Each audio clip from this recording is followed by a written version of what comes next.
Este año se cumple el centenario del Congreso de Panamá. ¿Cuáles fueron los antecedentes a Panamá en el 1916? ¿Por qué surge este Congreso de Panamá en este año? ¿Cuáles son algunos de los apuntes importantes sobre la teología de las misiones en Panamá 1916 y el mundo de hoy en el 2016? Teotecnología.com presenta Teobytes. Busque su taza de café, de té o de chocolate y siéntese a la mesa con nosotros porque este tema será de gran bendición a su vida y a la vida de su iglesia. Saludos y bendiciones, les habla Jesús Rodríguez Cortés y les doy la bienvenida a esta edición de Teobytes. Hoy nos acompañan 5 personas muy importantes en el ambiente de estudios interreligiosos y teológicos en Puerto Rico, Estados Unidos y en toda América Latina. El doctor Carlos Cardoza Orlandi, profesor de Cristianismo Mundial y Estudios de Misión en Perkins School of Theology en Texas.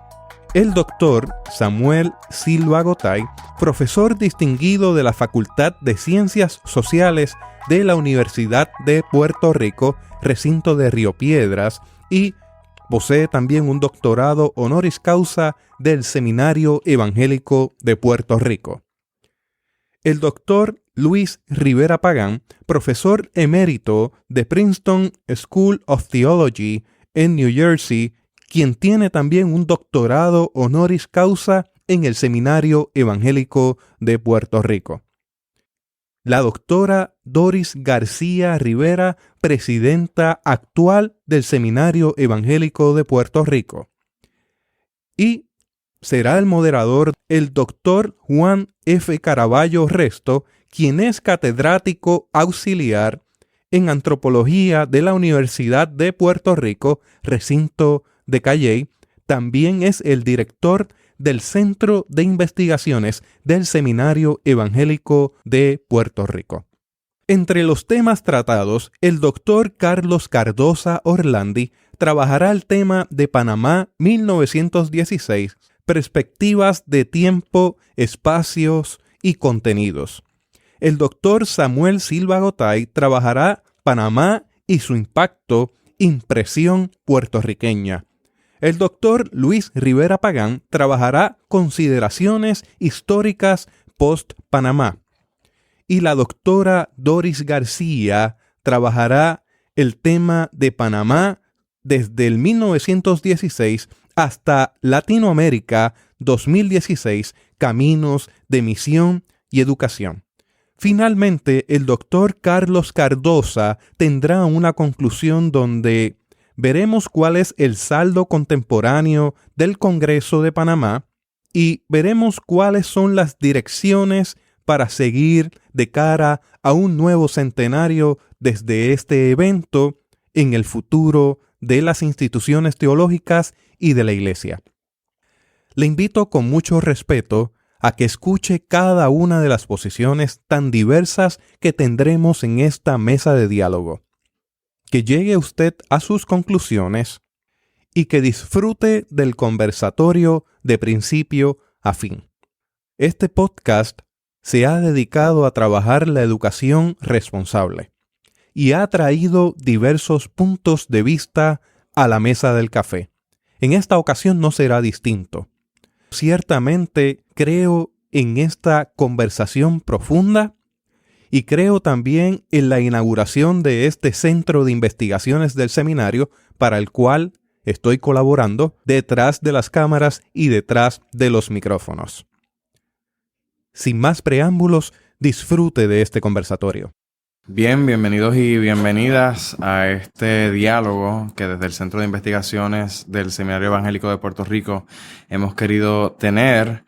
Esta vez, contrario a nuestro primer simposio de investigaciones, hemos querido cambiar un poco el formato y hacerlo de modo virtual y de esa forma llegar a más personas dentro y fuera de Puerto Rico. Así que les damos la bienvenida a todas las personas que se conectan con nosotros a través del internet. El diálogo que en este momento queremos sostener es uno que responde al centenario del Congreso Misionero de Panamá, que se dio en 1916. Y para eso hemos invitado a unos compañeros y compañeras desde Puerto Rico y los Estados Unidos para que compartan un poco los interiores de ese diálogo y las diversas repercusiones que se fueron gestando y que se han ido gestando a lo largo de estos 100 años. Así que, sin más, queremos dar el paso para que comparta con nosotros el doctor Carlos Cardosa Orlandi, quien es profesor de Cristianismo Mundial y Estudios de Misión de la Escuela de Teología de Perkins de Southern Methodist University en el estado de Texas, en los Estados Unidos de Norteamérica. Así que, Carlos, bienvenido y gracias por estar con nosotros y colaborar en esta iniciativa. Eres parte integral ya de este centro de investigaciones que apenas hace unas semanas se inauguró. Así que esta es nuestra segunda actividad y nos enorgullece y nos alegra mucho que puedas estar con nosotros desde el inicio de este esfuerzo que con tanto compromiso el seminario ha abrazado de cara a sus 100 años. Así que bienvenido. Muchas gracias. Para mí es un placer, es un honor ser parte ya integral del centro. También es un honor poder compartir sobre este trabajo, sobre Panamá 1916, con mentores, maestros y colegas a quien admiro y respeto en gran manera. Panamá 1916 es extremadamente importante, en mi opinión, por dos razones. Primero, porque en la reunión de Edimburgo en el 1910, la Conferencia Mundial de Edimburgo de 1910, donde se marca el inicio del carácter y el espíritu ecuménico en el trabajo misionero, América Latina queda excluida. Y América Latina queda excluida básicamente por dos razones que son bien importantes en el legado del protestantismo en América Latina. La primera razón es que los anglocatólicos en la isla británica se opusieron de una manera bien fuerte a la inclusión de América Latina como territorio misionero por el miedo que se tenía, primero, a que los católicos en América Latina se molestaran y se le quitara el reclamo de que esa tierra de América Latina era tierra católica.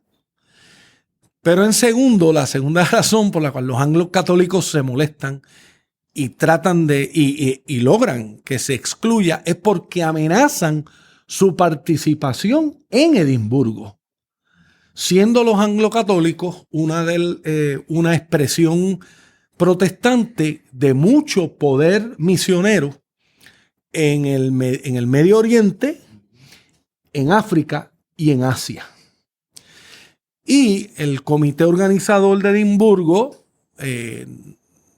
le da temor la exclusión de los anglo-católicos y por tanto ceden al posible colapso de un evento tan importante.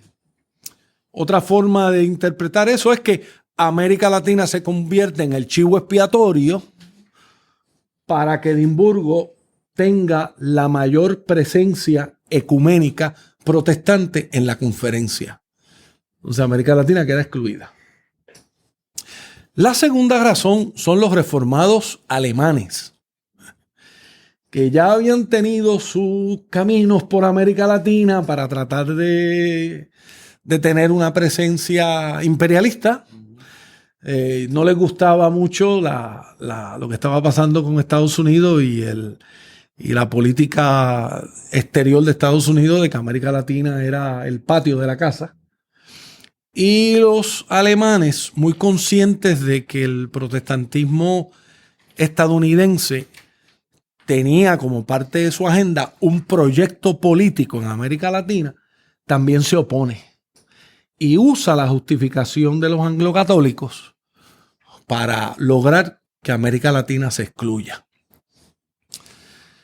Ahora bien, ¿qué sucede? Que frente a esas dos razones que suceden en Edimburgo, a Edimburgo, como quiera, va un número significativo de misioneros, de líderes de juntas misioneras. No eran misioneros, eran líderes de juntas misioneras que van a Edimburgo y crean en Edimburgo una reunión clandestina. Se van al clandestinaje, se reúnen a puertas cerradas y planifican entonces lo que será, lo que se cree que fue Panamá 1916, pero realmente no fue Panamá. Fue un evento en Nueva York en el 1913. Así que esos estadounidenses en su mayoría estaban encabezados por un caballero que llevó el nombre de una biblioteca muy distinguida a la cual tanto Luis Rivera Pagán como yo conocemos, Roberto Speer. Encabezados por él, logran básicamente decir: Edimburgo se equivocó, nosotros vamos adelante con esto, pero lo hacemos en términos nuestros acá en Nueva York.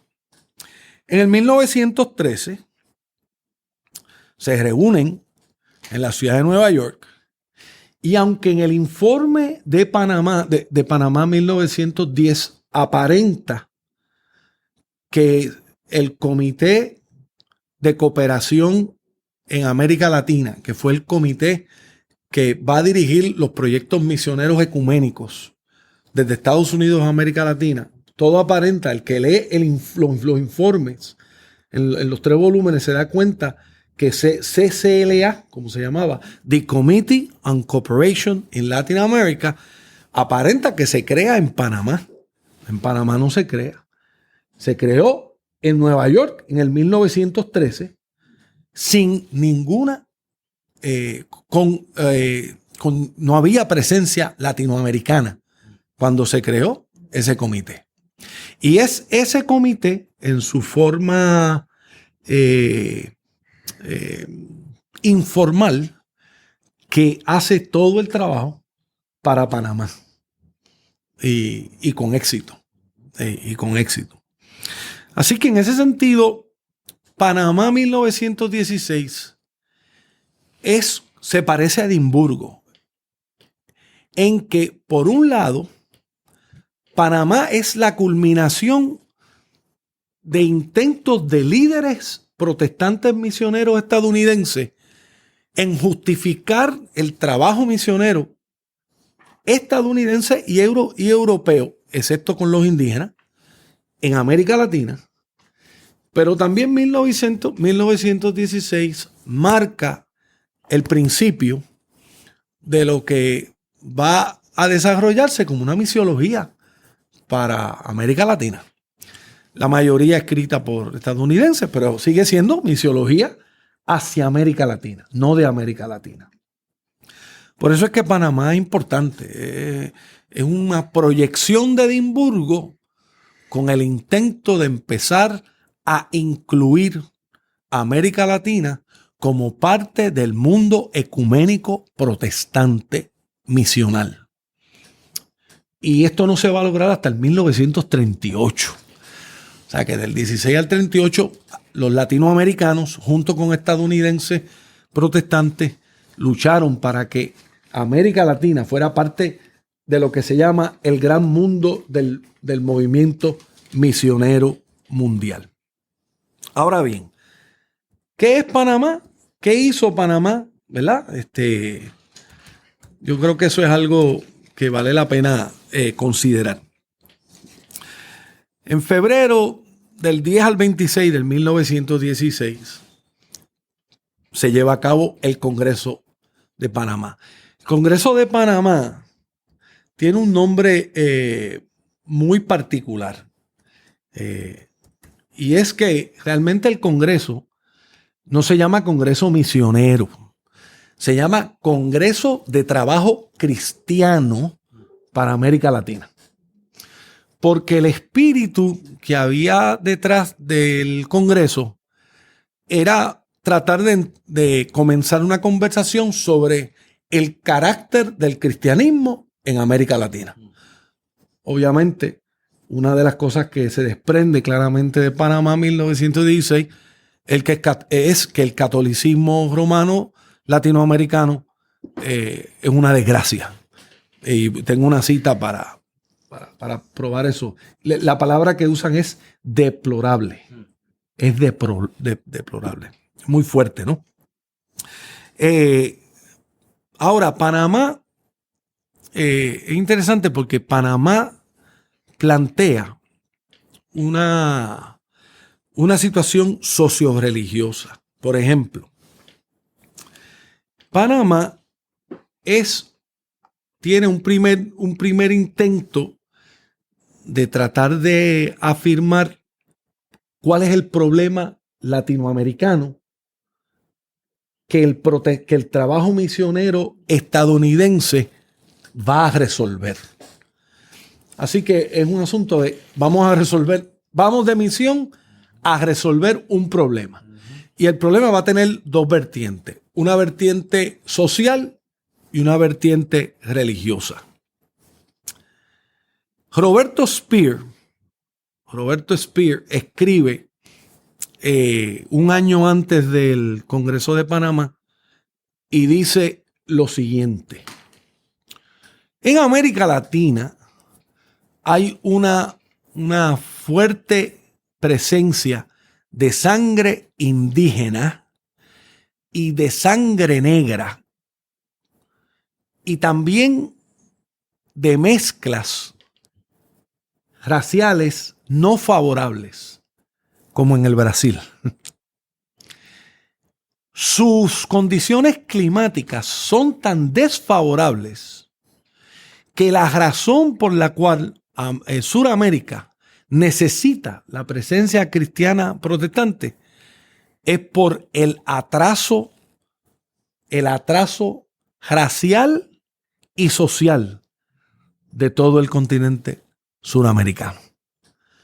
Esa es la premisa que Speer escribe un año antes en un libro que se titula Latin American, The South American Problems, o los problemas de Sudamérica. Lo que es interesante es que Panamá copia ese modelo. Roberto Speer es una de las cabezas que dirige el Congreso de Panamá. Y básicamente el argumento socio-religioso que se va a articular en los 3 volúmenes de Panamá es un problema, uno, de lo deplorable, como dije, que es el catolicismo, y el problema muy serio de las poblaciones indígenas y de las poblaciones negras. Y tercero, la esperanza viene de la inmigración de Europa y la inmigración de Estados Unidos, porque las razas mezcladas no tienen la capacidad de llevar a los países de América Latina a las verdaderas democracias. Ese va a ser el discurso. Sin embargo, una de las cosas que es muy importante en Panamá es que con todo y que uno escucha esas palabras de Speer que se cristalizan en los documentos de Panamá,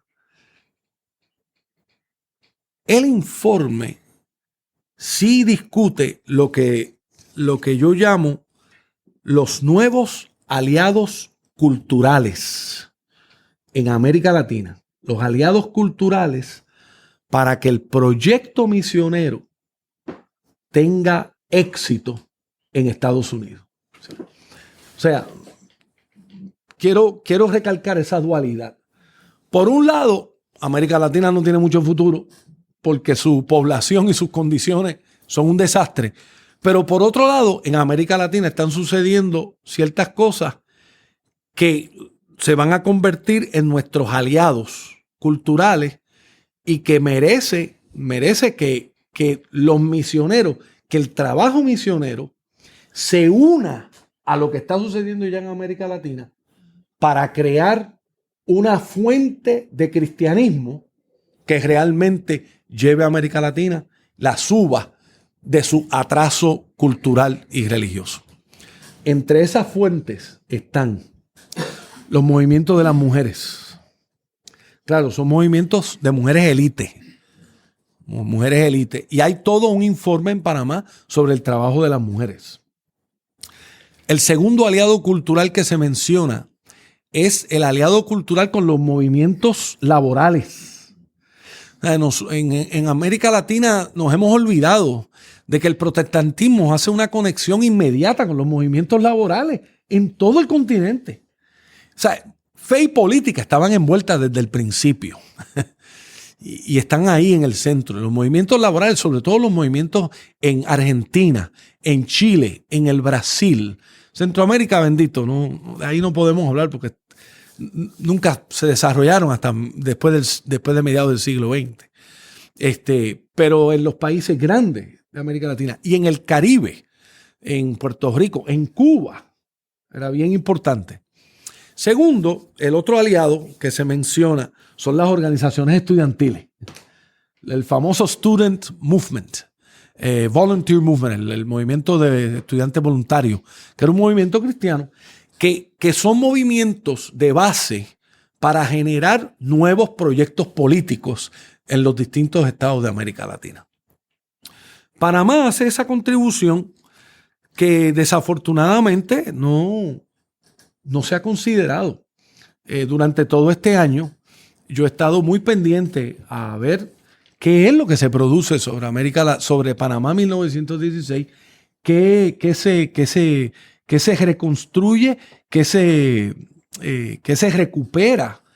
Y es muy triste que lo que se recupera es lo que menos interés tenía el informe, que es la proclamación de un evangelio que atiende las cuestiones individualistas. El proyecto de Panamá es cristianizar de una forma protestante a toda Sudamérica con un proyecto elitista, un proyecto modernista y un proyecto progresista.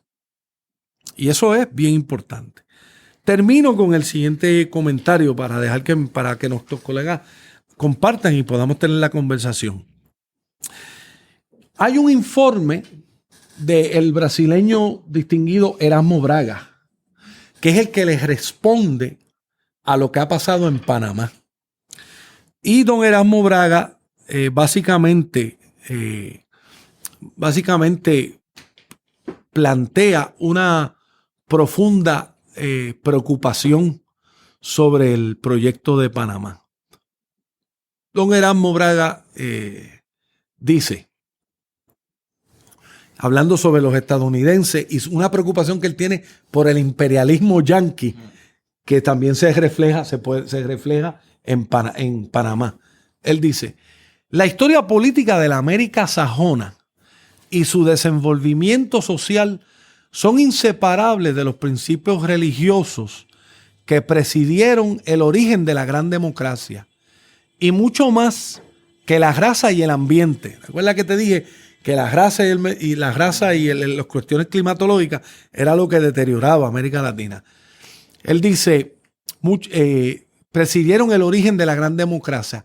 La diferencia de religión es importante y explica cómo ciertos pueblos han llevado ventajas a otros en su vida nacional. Básicamente, lo que Erasmo Braga está planteando, que lo plantea Panamá, es la libertad religiosa.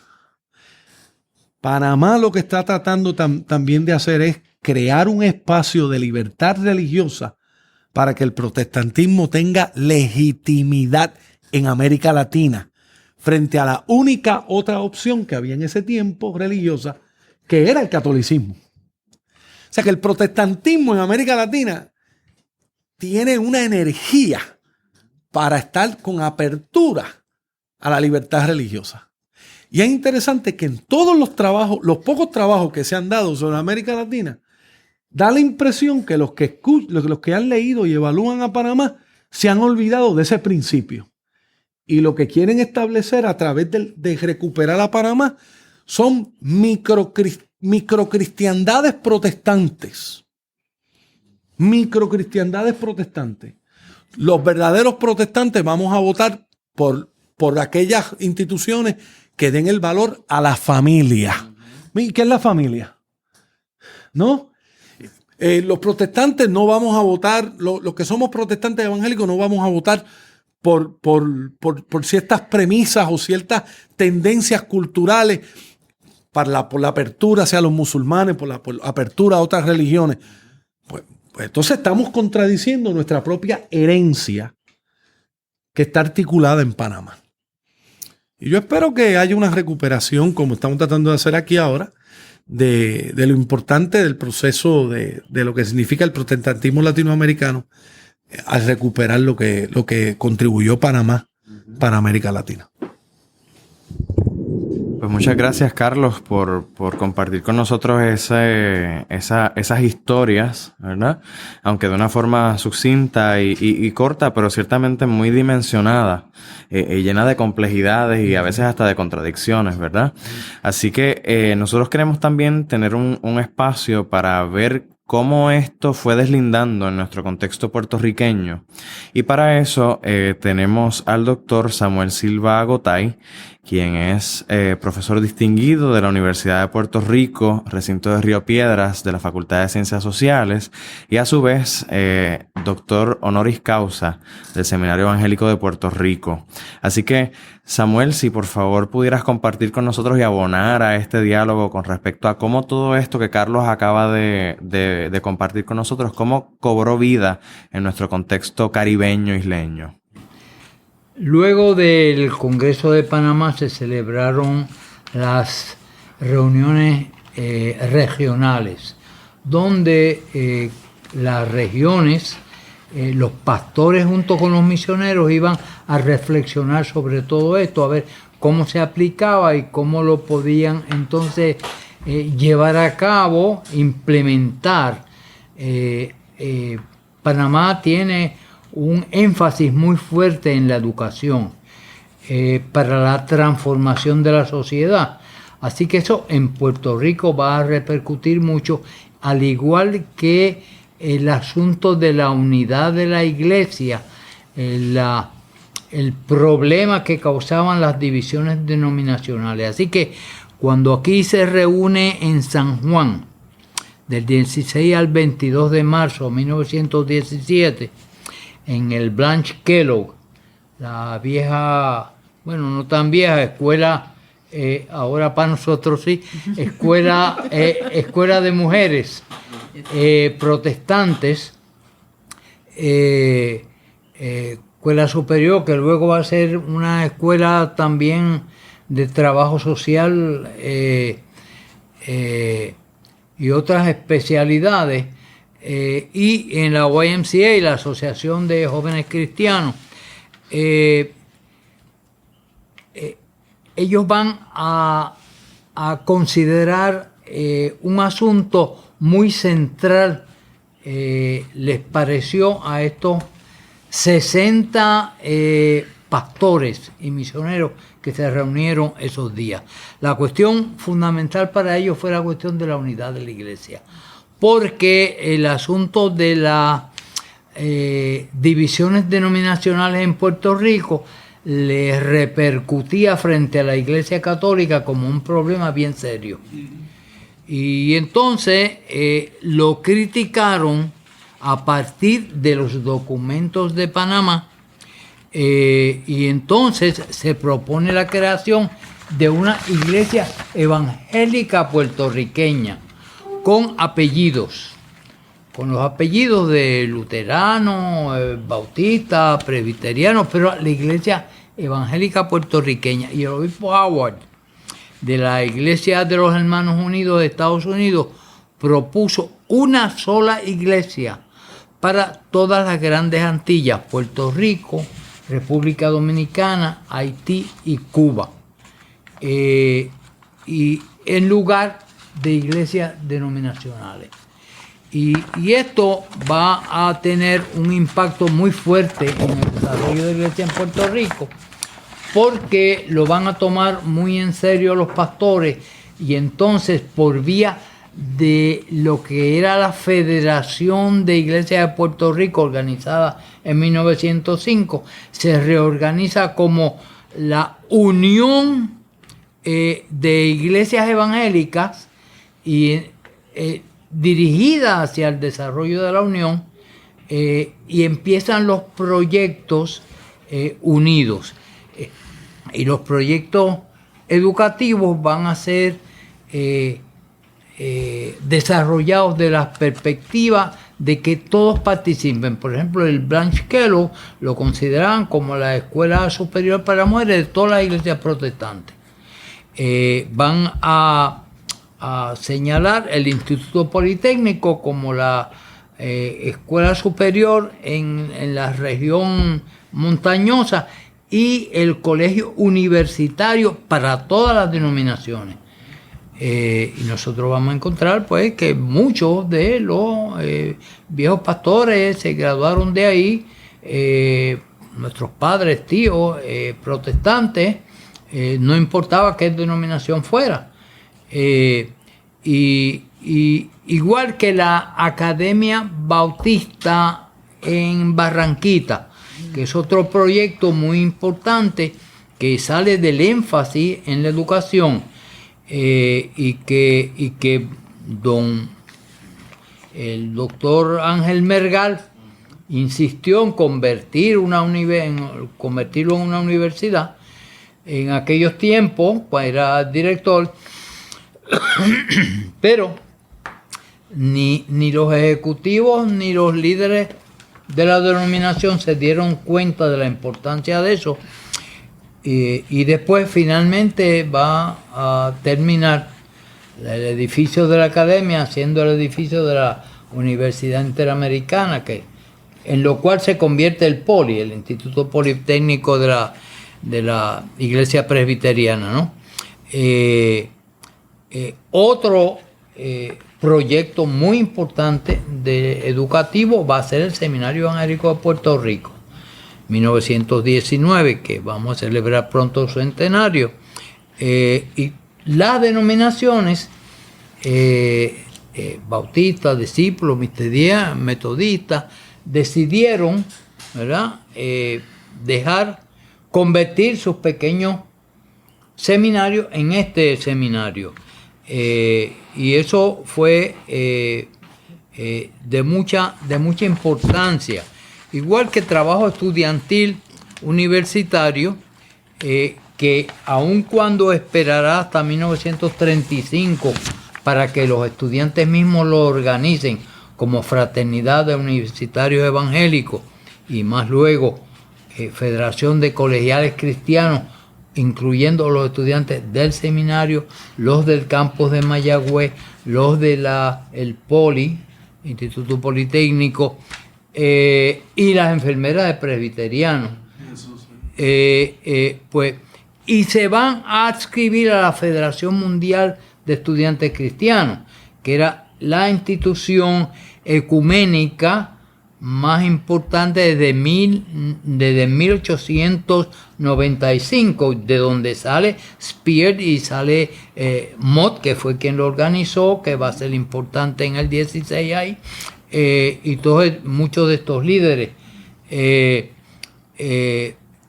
Y así que esto va a repercutir en el desarrollo de una madurez y una solidez en la iglesia puertorriqueña, pero lo mismo va a hacer en las iglesias latinoamericanas, que van a demostrar ya su madurez en el Congreso Hispanoamericano de La Habana en 1929. Y y allí van contrario a Panamá, donde la mayor parte de la gente que habían participado en los estudios y luego en Panamá son norteamericanos. Aquí van a ser latinoamericanos y el congreso va a ser en español, y los conferenciantes van a ser conferenciantes casi todos latinoamericanos, gente como Archilla Cabrera de Puerto Rico, o Braga de Brasil, don Juan Ortiz González Ortiz, que era el director de la Nueva Democracia para aquella época, que va a ser luego Alberto Rembao, pero Rembao jugó un papel muy importante ahí, y nos da una clara idea de lo que significó ya la madurez de ese protestantismo latinoamericano. Una cita que uso de Guy Inman en un trabajo que leí en Cuba sobre este congreso, cuando dice: la influencia en nuestro trabajo constituye, la influencia norteamericana en nuestro trabajo constituye una perturbación. Y entonces, a partir de esa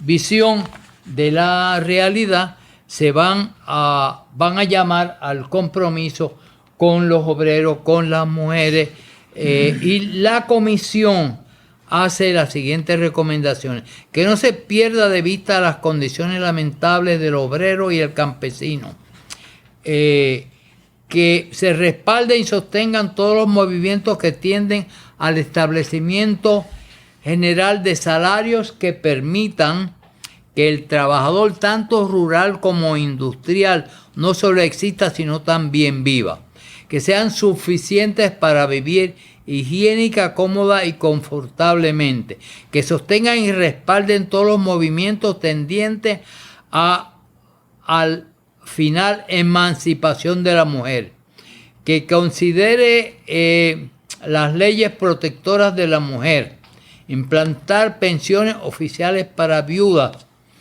y que las fuerzas evangélicas respalden el Congreso, de este Congreso respalden el Pacto de París para destacar la guerra, descartar la guerra como instrumento de política internacional. Esto da una idea de cómo fue repercutiendo finalmente los trabajos de Panamá en la madurez de una iglesia latinoamericana. Muy bien, muchas gracias, Samuel. Si lo fuéramos a resumir, son 3 puntos grandes los que nos has compartido. Hay por un lado un gran esfuerzo en la educación.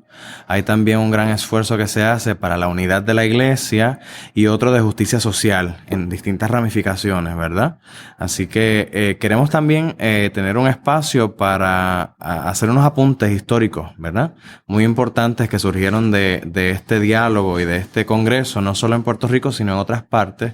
Y para eso tenemos con nosotros al doctor Luis N. Rivera Pagán, quien es profesor emérito de la Universidad, de la Escuela Teológica de la Universidad de Princeton. Así que, Luis, bienvenido. Gracias por estar con nosotros. Gracias por la invitación. Déjame comenzar donde comenzó Carlos. Es decir, hubo a fines del siglo XIX y principios del siglo XX, hubo una intención clara en muchos sectores, gente representada como John Mott, como Speer, muchos más, de 2 aspiraciones. Una aspiración era la famosa frase: la conversión del mundo en una generación.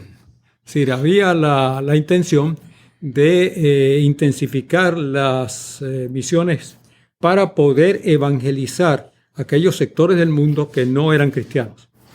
Y ese objetivo, dicho de paso, fue elemento de discusión no solamente en círculos teológicos, sino fuera de círculos teológicos, porque si miramos el mapa a principios del siglo XX del mundo, encontraremos un África y buena parte de Asia como sujetos coloniales de los países occidentales.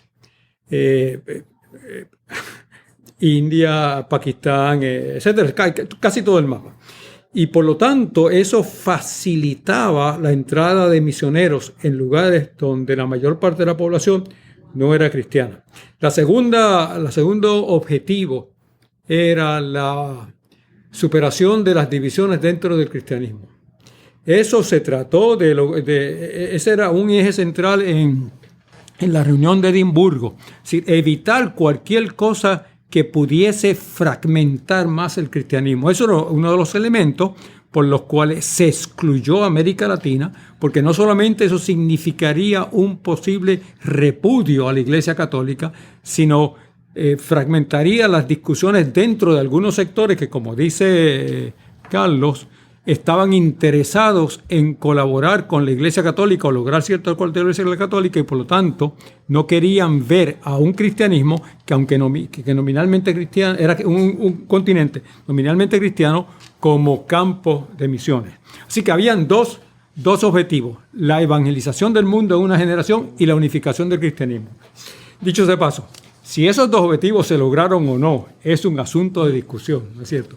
Cuando uno examina el porcentaje de cristianos que había en 1900 y el porcentaje de cristianos que hay en el 2016, más o menos lo mismo, ¿no es cierto? El gran ganador durante el siglo XX fue el Islam, que casi duplicó su porcentaje. Y si hubo un proceso de mayor unificación del cristianismo, también es un objeto de discusión. Si uno mira las estadísticas de los sectores independientes del cristianismo entre 1900 y 2016, se multiplicaron por lo menos 17 veces lo que había. Bueno, pero eso es Edimburgo, ¿no? Y naturalmente, como bien dijo Carlos, en Edimburgo participaron gente como John Spear, como Robert Spear, como John Mott, que tenían su mira sobre todo en América Latina, y tenían esas reuniones clandestina, con la clandestinidad que todo el mundo sabe, así que todo el mundo sabía que se estaban dando esas reuniones. Y se pudo dar lo de Panamá, y ahí hubo otra discusión. ¿Por qué? Sí. Acuérdense, número uno, la guerra hispanoamericana implicaba ya la hegemonía norteamericana en el continente general americano. Número dos, se da en Panamá en buena medida por el canal de Panamá. Es decir, y de hecho, uno puede preguntarse si la conferencia de Panamá se dio realmente en Panamá o se dio en un hotel dentro del canal de Panamá, donde fundamentalmente se hospedaban gentes que iban a tener algún tipo de relación con el canal de Panamá. Eso es un elemento de discusión. Claro, esto se puede dar sin demasiada objeción porque es 1916. Y 1916, aquellos personas que en Edimburgo insistieron en la exclusión del cristianismo tenían en ese momento un problema mucho más serio: la Primera Guerra Mundial. Es decir, la Primera Guerra Mundial implicó que había la posibilidad de llevar a cabo algo como Panamá sin ese obstáculo de parte de quienes se habían opuesto. ¿Cuál es la visión que uno ve sobre el protestantismo y el catolicismo en los documentos? Déjame dar un ejemplo. Entre los líderes de Panamá, Robert Spear, en un volumen grueso sobre la historia de las misiones, dice sobre Puerto Rico lo siguiente. Robert Spear: España y Roma están oponiéndose al nuevo orden que el espíritu norteamericano de libertad y el cristianismo protestante está introduciendo en un lugar donde antes hubo tiranía, estancamiento, persecución, ignorancia y superstición. La transformación de Puerto Rico ha sido aún mucho más grande porque las instituciones han florecido bajo la certeza que da la jurisdicción política norteamericana. ¿Qué significa eso? Significa que el protestantismo que caracteriza a América Latina tiene tres ventajas sobre el catolicismo que supuestamente impera en América Latina. Primero, es mucho más auténticamente cristiano. Es decir, no está matizado ni por elementos de la tradición católica, ni por la contaminación de tradiciones aborígenes o africanas. Segundo, conlleva una mayor libertad individual de pensamiento, mayor democracia. Tercero, los países protestantes imbuidos por ese tipo de cristianismo han demostrado ser mucho más eficaces económica y socialmente. Una triple supuesta ventaja del protestantismo norteamericano sobre el catolicismo en América Latina. El elemento religioso, menos idolatría, digámoslo así. El elemento de una mayor democracia y libertad de conciencia. Y tercero, un elemento de mucho mayor de mucha mayor posibilidad de crecimiento y desarrollo socioeconómico. Hay en esos 3 volúmenes del Congreso de Panamá, del Congreso de Trabajo, por alguna razón, que podríamos discutirlo después, no se le llamó Congreso Misionero, sino Congreso de Trabajo, ¿verdad? Eso tenía su propia discusión. Hay también una especie de ilusión. Es decir, de la ilusión de que eso va a generar unos resultados muy fructíferos para el protestantismo, tal como ellos lo conocían y lo admiraban. Sobre todo por el hecho de que supuestamente las clases educadas, los sectores educados de América Latina estaban enajenados de la Iglesia Católica. Esa era una de las funciones de la nueva democracia. O sea, la nueva democracia fue un documento, fue una revista interesante porque trató de convertirse también en un vehículo de diálogo con gente como Gabriela Mistral, como Víctor Raúl Aya de la Torre, con los sectores más liberales y educados de América Latina. El Seminario Evangélico celebró hace un par de semanas el centenario del pentecostalismo en Puerto Rico. Lo que no hay en Panamá es la discusión sobre ese punto específico que de pronto toma de sorpresa a todo el mundo cristiano durante el siglo XX. Y lo toma de sorpresa porque una estrategia que continúa en Panamá era el establecimiento de escuelas, de centros universitarios, de seminarios teológicos unidos. Es decir, que había que crear una élite educada dentro del protestantismo latinoamericano. Para Mott eso era importante porque Mott era líder del movimiento estudiantil cristiano y de la YMCA. Es decir, él era de los que creía que protestantismo y pensamiento y educación eran centrales, mientras que los que vendrían del pentecostalismo, los no presentes en esa discusión, son personas como tipo Juan Lugo, ¿verdad?, cuya educación universitaria era inexistente, ¿verdad?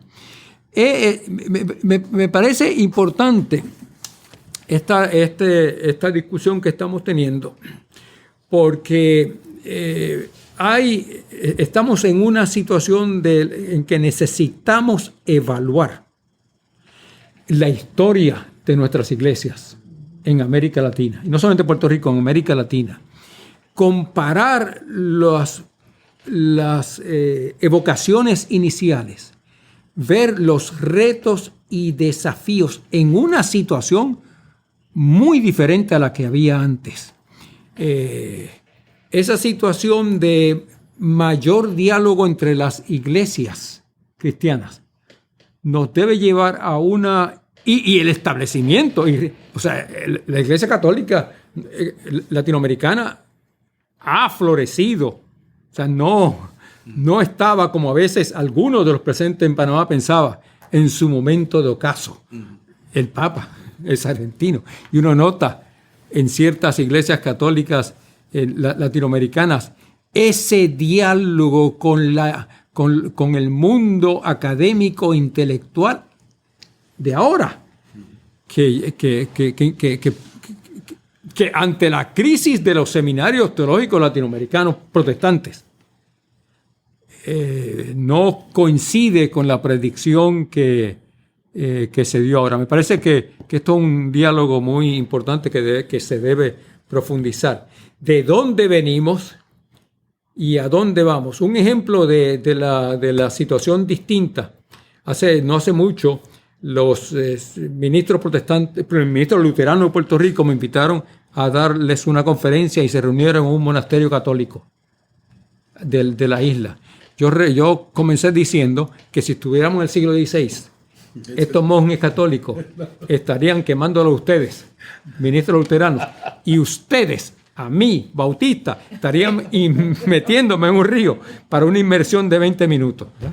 Hoy en día podemos tener un diálogo que en los inicios del siglo XX entre las distintas iglesias no se puede dar. Gracias por esa intervención, Luis. Unos apuntes histórico-críticos muy, muy importantes que tienen que ver o van dirigidos precisamente a cuestionar si precisamente lo que se buscaba desde Edimburgo efectivamente surgió, ¿verdad? Y luego una serie de implicaciones políticas de rigor que evidentemente hay que mencionar. Lógicamente, todo lo que ustedes han mencionado tiene un impacto y reverbera con contundencia en las formas en que la teología se crea y escuelas teológicas emergen, nacen e irrumpen, y escuelas de misión también. Y sabemos que una gran parte de las personas que estarán tomando contacto con este diálogo son estudiantes de teología y estudiantes de misión o personas que están en el campo misionero. Así que para atender esa parte de la conversación, queremos dar espacio para que la doctora Doris García Rivera pueda estar con nosotros y comentar al respecto. La doctora Doris García Rivera es presidenta de nuestro Seminario Evangélico de Puerto Rico. Es la primera mujer, ¿verdad? Hay que decirlo también y celebrarlo, que sirve desde este lugar de servicio en el Seminario Evangélico de Puerto Rico. Y nos enorgullece también mucho tenerla a usted junto a estos compañeros de gran calibre y que pueda entonces abonar al diálogo desde ese espacio. Dale. Gracias, Juan. Una de las cosas que me llama la atención es precisamente los puntos que Carlos trajo sobre las mujeres, de las élites, la educación con las mujeres, el acceso a ese grupo, el grupo de aliados en los movimientos laborales y el grupo de las organizaciones estudiantiles. Algo que se va dando a partir del Congreso, cuando ya las denominaciones llegan a la diversidad, a los diversos países, que de hecho se dividen territorialmente, ¿verdad? Los espacios para no competir y que entonces ser más efectivos, es que esos excluidos del Congreso de Edimburgo, que fueron los latinoamericanos, y que en cierta manera también aún en el Congreso de Panamá, porque habían solo 26 latinoamericanos, en ese congreso que también se lleva en inglés, esos excluidos son los que inmediatamente o de manera intensa y apasionada asumen esa predicación, asumen el momento del encuentro, ¿verdad?, con Jesús. Y en la diversidad de las denominaciones en las cuales se está llevando a cabo el trabajo misionero, son los que están en la calle. Son el 80 o el 70% de los que empiezan a compartir. Y entonces se ve un crecimiento en el protestantismo. Si los misioneros y misioneras fueron efectivos o no, ya eso es otro, ¿verdad? Otro espacio de discusión. Lo que sí es que el caldo social, político y económico del momento histórico de Latinoamérica sirve como base para esto. Y sí fueron muy estratégicos en este sentido también las organizaciones misioneras en trabajar con esos grupos. Yo creo que un elemento importante fue el espacio de la educación, que accede no solamente a los grupos elitistas a través de las academias, ¿verdad?, que se dan, a través de institutos, a través de conferencias. Pues Mackay tuvo una cátedra en la Universidad de San Marcos, y había un respeto de alguna manera por la cultura y entrar en un diálogo inteligente, ¿verdad? Con una diversidad de grupos a lo largo de toda Latinoamérica. Y me parece que eso fue importante porque se abre el espacio para el crecimiento intelectual y las oportunidades de movilización social a través de la educación. Entonces, en ese sentido, el movimiento que se da a partir del Congreso Panamá induce un crecimiento exponencial en la educación dentro de los espacios protestantes. Y ahí cae no solamente la educación de las élites, también la educación de los pobres, la educación de los grupos laborales, la educación en universidades que después se desarrollan, ¿verdad? De corte religioso, de fundamento religioso, que después se convierten en universidades. Yo creo que ahí el beneficio del Congreso Panamá todavía no hemos podido entenderlo, recuperarlo, trabajarlo, analizarlo. Porque a mí me parece que trasciende no solamente las regiones, sino que trasciende porque afectó directamente el desarrollo de los países. Al tener líderes con un fundamento, una visión protestante, basado en un liberalismo de la época, pero también basado en unos valores sociales, una ética protestante, un anticlericarismo, sí, pero también una apertura hacia grupos sociales que necesitaban. A mí me parece que por ahí todavía el impacto en las misiones de este Congreso a través de la apertura del movimiento misionero en Latinoamérica está por trabajarse. Lo otro es que ese impacto pierde fuerza precisamente por la Segunda Guerra Mundial, porque después de la Segunda Guerra Mundial nosotros tenemos un influjo bien grande de misioneros conservadores, con otra mirada, fundamentalista. Y entonces comienza a desarrollarse junto con los espacios, ¿verdad?, del desarrollo pentecostal, espacios en los cuales se dan las luchas de los territorios. Y ya aquel acuerdo que hubo de respeto mutuo se pierde, ya no queda más, ¿no? Porque ahora es un free for all. El Concilio Vaticano II también produce este cambio radical en la Iglesia, y la Iglesia Católica entonces ya no es la misma la cual se entiende como el espacio de misión. Y entonces también hay una respuesta y hay unos recelos y hay una preparación en eso. En este contexto, a mí me parece que un punto interesantísimo y un punto que le da sentido a la unidad interdenominacional son los espacios de educación teológica ecuménicos. Como bien dijeron, en este contexto es que nacen un esfuerzo por desarrollar líderes, pero con una mente y una práctica ecuménica. Y entonces tenemos el nacimiento de muchos seminarios a lo largo de toda Latinoamérica con una mente y una vitalidad ecuménica. Union Seminary en Río de Janeiro, el Instituto Bíblico Latinoamericano, que después se convierte en la Universidad Bíblica Latinoamericana, el Seminario Evangélico Teológico de Cuba, ICD, del Instituto de Estudios Superiores en Buenos Aires, la Universidad Metodista de Sao Paulo, que después tiene un instituto ecuménico posgraduado extraordinario, la Escuela Superior de Teología, la Comunidad Teológica de México y obviamente el Seminario Evangélico de Puerto Rico. De todas estas instituciones con una diversidad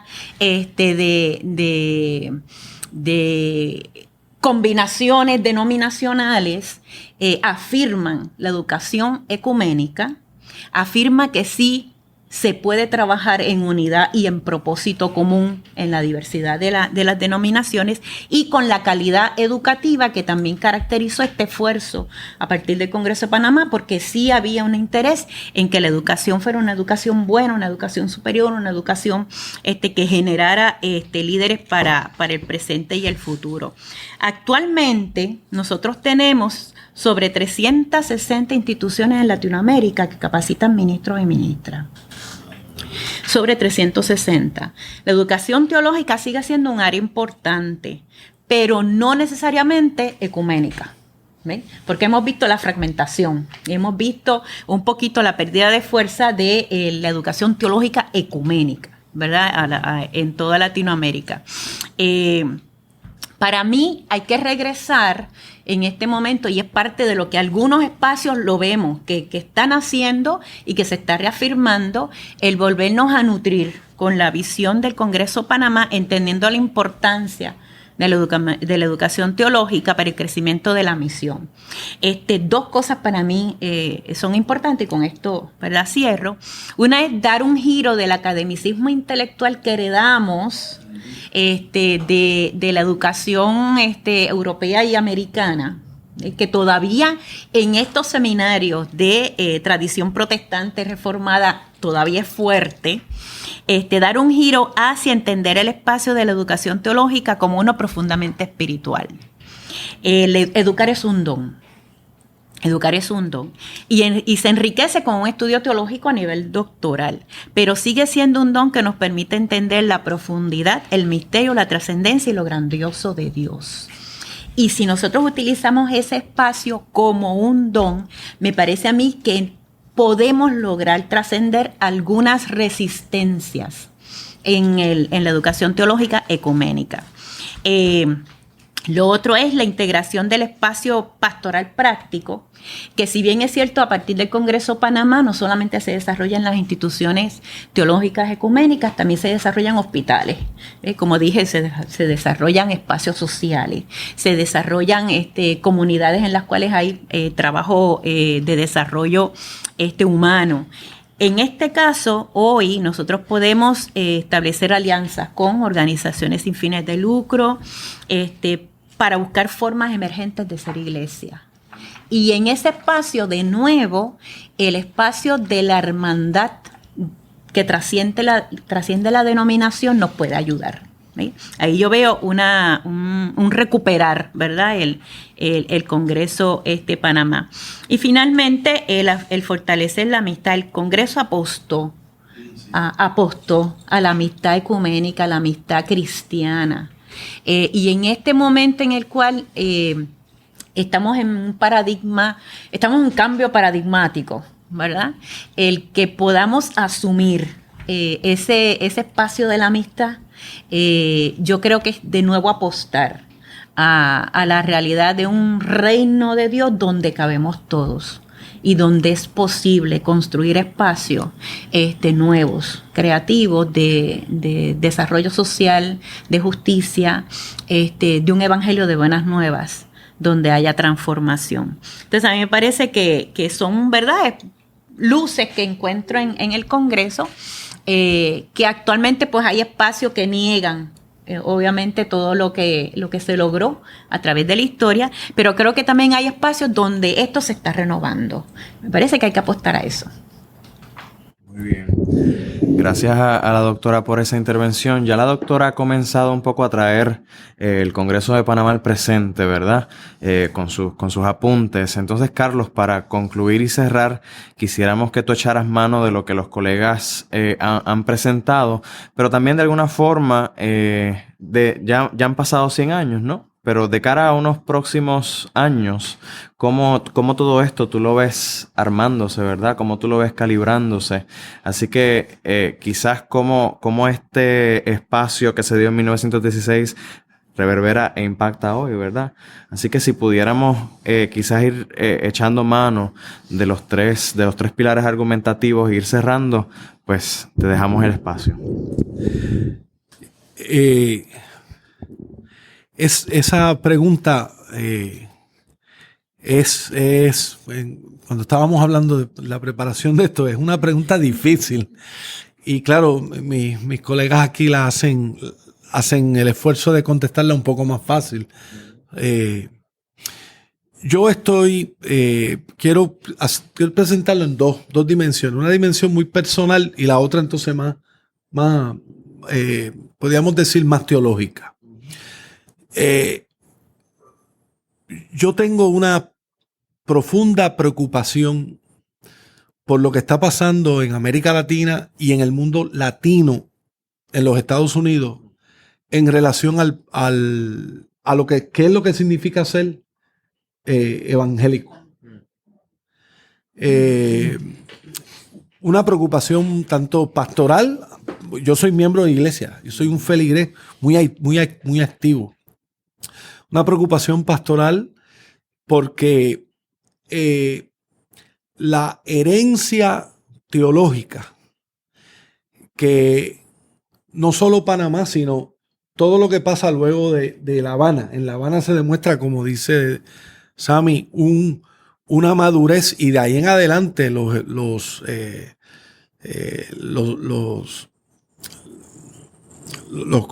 eventos de unidad de cristianismo en América Latina. De ahí surge Orlando Costa. Por ejemplo, para mencionar uno que es el primero que me viene a la mente.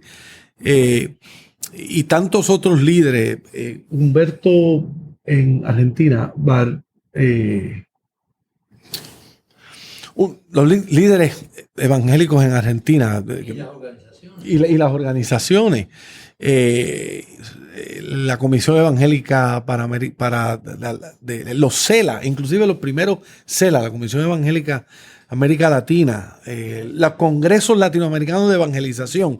Cuando uno compara esos eventos en la primera mitad del siglo XX con lo que ha pasado en la segunda mitad del siglo XX y el principio del siglo XXI, a mí me da mucho dolor en ver que la calidad de la reflexión crítica teológica no tiene proyecto sustancial. Luis mencionó, y aquí agarré bien lo que quiero decir, Luis mencionó que Panamá, como Edimburgo, tenían una visión y que es discutible si esa visión se logró o no, pero por lo menos tenían visión. Y además de tener visión, lograron persuadir a nacionales y a misioneros y misioneras. Y hubo proyectos que se caracterizaron por profundos dilemas y debates. Pero hubo proyectos que después se evalúa y que algunos fueron fructíferos y algunos dieron fruto en cierto tiempo. Y al terminar su tiempo se cierran y se comienzan nuevos proyectos. Reconociendo ese legado, yo tengo que decirte, Juan Francisco, y a mis colegas, que yo estoy profundamente desilusionado con lo que está pasando con el protestantismo evangélico en América Latina y el protestantismo evangélico latino. Inclusive con su expresión pentecostal. Sí veo un desarrollo interesante, y es que las tradiciones pentecostales, hay un libro que acaba de salir sobre misión, teología de misión en América Latina, que lo publicó Regnum Press, que es la publicadora que publicó todo lo que tenía que ver con Edimburgo 2010. Y hay un volumen sobre América Latina, un volumen exclusivo sobre América Latina. Y cuando uno lo lee, me pidieron que hiciera la reseña del libro, y yo reconozco que es un trabajo, la mayoría de pentecostales, la mayoría de evangélicos de iglesias independientes, como mencionó Luis, y cuando uno lee ese material, uno se alegra de que hay algo crítico, pero a mí me parece estar leyendo teología de misión de los años 60 y 70. No, o sea, que uno dice, Dios mío, sobre el tema del diálogo religioso, no hay un solo ensayo en ese libro que tome en serio los desafíos. Y en ese sentido, Panamá tiene que ser recuperado como recurso no solo de crear espacios, sino de alentar el espíritu crítico del pensamiento protestante. Pero. Sí, dale, no. Pero, sí, yo creo que, y tú lo has escrito en varias ocasiones, estamos en una situación muy distinta. Es decir, cuando se da Edimburgo y se da Panamá, la concepción es esta. La mayor parte de los cristianos están en el norte, están en los países occidentales. Y la misión es de ellos al resto del mundo, lo que luego se llamaría el tercer mundo. Hoy en día, y tú lo has escrito en varias de tus cosas, From All Nations to All Nations, tú conoces ese libro, ¿verdad? Muy bien. Número uno, no es cierto que la mayor parte de los cristianos ya esté en aquellos países que tradicionalmente eran los países cristianos, ni necesariamente la labor misionera, va a decir, la Iglesia Universal del Reino de Cristo de Brasil va misionando en todas partes de lo que una vez fue la fuente de las misiones. Es decir, que cómo lograr desarrollar esa visión, pero no en una situación como esa de mayor complejidad, Seguro. ¿verdad? Donde ya el cristianismo es mucho más diverso, étnicamente, nacionalmente, continentalmente, ¿cierto? Y donde ya no es cuestión de Francia, Alemania, Inglaterra, Estados Unidos, al resto del pobre mundo bendito que no conoce a Cristo, que lo conoce inadecuadamente, ¿no? Sino ahora, tú lo sabes porque estuve en Estados Unidos, la presencia coreana a nivel mundial es impresionante en todo sentido. O sea, ¿cómo repensar todo esto en un mundo donde la densidad del cristianismo y los movimientos misioneros cristianos son diferentes? Yo creo que entonces en ese caso habría que pensar alternativas. Eso no significa rechazo de Panamá ni de Edimburgo. Seguro. Es sencillamente que estamos en otro contexto. En otro contexto. Sí. Estamos en otro contexto. Y yo creo que sí. Y lo que me preocupa es que no he visto todavía en las publicaciones y en las expresiones sobre Panamá, no he visto la contextualización, esa contextualización que tú acabas de describir en relación a lo que debe suceder hoy en día. Y lo que aparece es una teología de misión demasiado frágil, con presuposiciones como si nosotros fuéramos en los centros y los demás fueran los pobrecitos a misionar. Cuando la verdad del caso es que donde está tal vitalidad, también hay tal complejidad. Y lo que me preocupa es la falta a reconocer esa complejidad.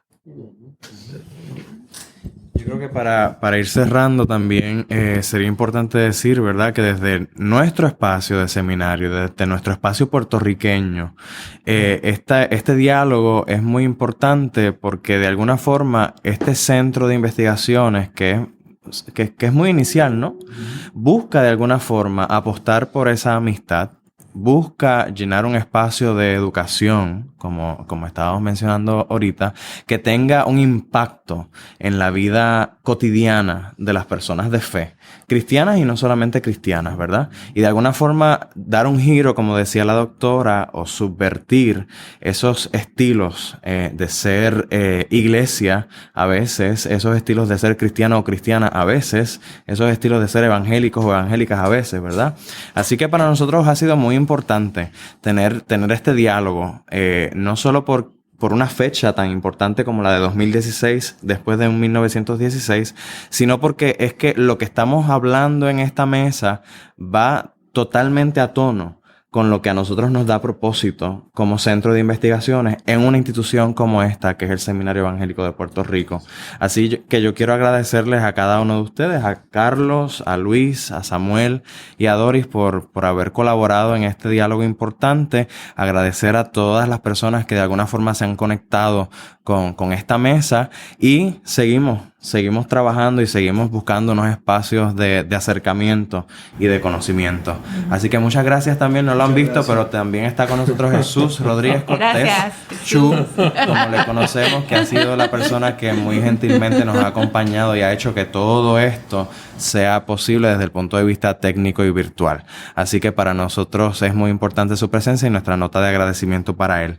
Así que estén pendientes a nuevos avisos porque nuestra agenda programática continúa. Así que gracias. Muchas gracias. Si usted desea encontrar las notas de este podcast, le invito a que visite nuestra página de la internet www.teobytes.com/Panamá www.teobytes.com/Panamá.